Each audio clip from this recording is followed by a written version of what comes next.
Pour être performant, il faut que tu cultives une obsession. Tu connais la différence entre un objectif et une obsession ?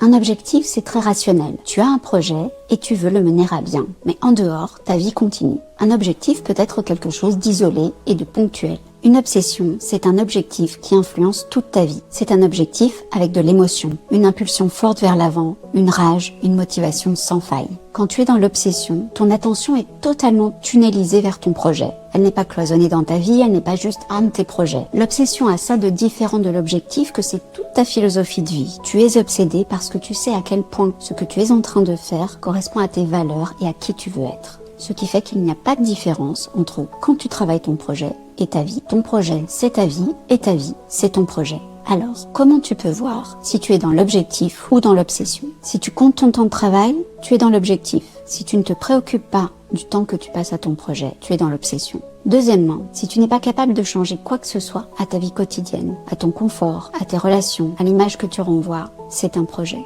Mais si tu te sens prêt à payer le prix fort pour aller jusqu'au bout, c'est une obsession. Troisièmement, si tu attends une rétribution directe à chaque fois que tu passes une étape dans ton projet, comme une rentrée d'argent ou une augmentation de ton statut social, alors c'est un objectif. Mais si tu es capable de donner de toi pendant des jours et des années, sans aucun retour direct pour accomplir ce que tu souhaites accomplir, alors c'est une obsession.